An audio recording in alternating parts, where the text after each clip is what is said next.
Finally back some more. I'm Alex, gonna be talking about the Lakers. And the news on Friday, we did actually sign Micahel Beasley. He decided either it was the Thunders or the Lakers. He decided to sign with the Lakers. I know he played with LeBron James in 2016 with Miami Heat. He signed a 1-year deal, $3.5 million deal. I believe we have actually total of 15 roster spots now, so I don't think we'll be signing anyone else except for maybe some players to training camp, and that'll be probably it. So we got a decent amount of power forwards and forwards for sure on this roster. Because small forwards, you're going to have Brandon Ingram, who's going to be playing majority of that minute. Maybe LeBron James might play a little bit of that. Lance might be playing there as well. Same thing with Kyle Kuzma. He'd be playing a little bit the 3 or the 4. Then you also have Micahel Beasley now as well. So I'm not even sure how many minutes Micahel Beasley's going to be getting, but he'd be a neat, decent player to get a lot of points off the bench for us if we need to. He did pretty well last year with the Knicks. Actually, he scored about 13 points, about almost 6 rebounds, and he did really amazing, especially when Porzingis actually got injured. When he was the starting lineup, he scored about 16 points, shot over 40% from the 3 and like 50% from the field. So that'd be awesome as well, and that's probably one thing we're gonna be needing from him again as well. I'm not sure, just depending how many minutes he's gonna be able to get. Right now, maybe he could be a tradable piece at the trade deadline, like most of these expiring contract as well. They could be a tradable player at the trade deadline. I personally thought we were gonna sign like a center for the last final spot, but we didn't. We signed Micahel Beasley for the probably final roster spot. So this is how our team gonna be going into the season. If we want another roster spot, we could just waive a guy like Deng, but I heard one report where it said he is semi-retired. I don't think that's actually true or not, but I wish he retired, but I don't think he is. Deng's contract next year is gonna be a little bit easier because it's gonna be on an expiring contract, 18 million instead of this year's like 37 million. You probably won't get rid of him. If you do get rid of him, you're probably gonna have to get rid of like 2 young players plus a first round pick. So Lakers decide probably not do that. They'll probably just want to wait until next year. It's gonna be aspiring, and you probably maybe have to just give up a first round pick and maybe 1 young player next year for getting rid of that Deng's contract. Maybe someone will probably take him next year, a little bit easier, and then probably just waive him as well to keep cap space for them, for the other team. So I'll probably see that happening.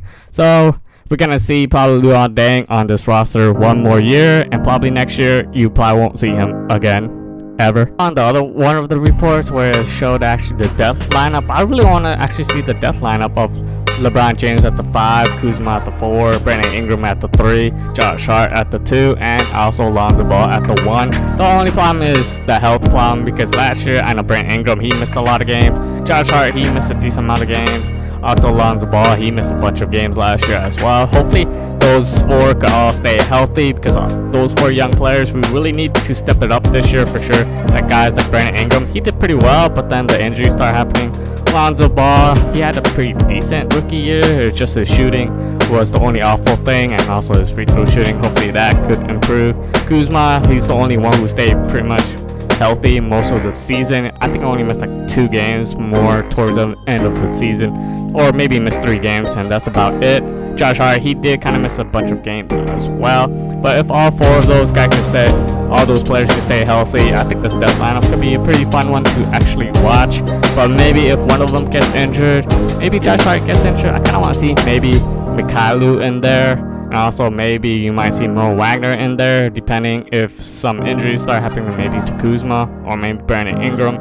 So we might see him in there, but that death lineup, that'd be a pretty awesome one to see if it actually works out. I believe all these young players are going to have a key role and also be playing a bunch of minutes, especially guys like Josh Hart. I'm not sure if he's starting. Same thing with Kyle Kuzma. I'm not sure if he's starting yet either.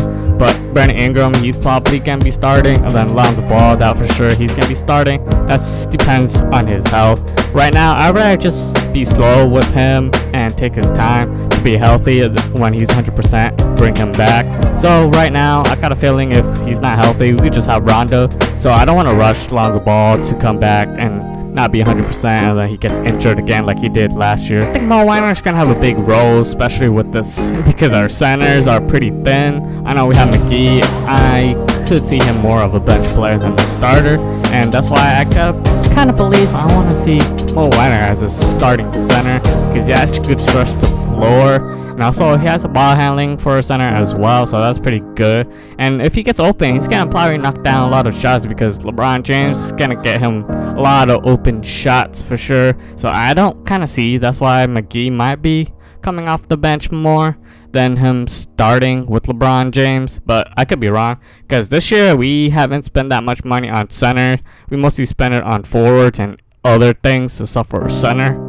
Hopefully it does work out, but you never know because it also could happen. We maybe have to trade for a center or maybe go looking for one in free agency, but I don't see that happening at this point. We'll see how this team does when the season starts. This is gonna be the end of the video. Hopefully you guys enjoyed today's video. Please leave a like, subscribe if you want to see some more Lakers talk. I'm Alex, and I'll see you guys next time.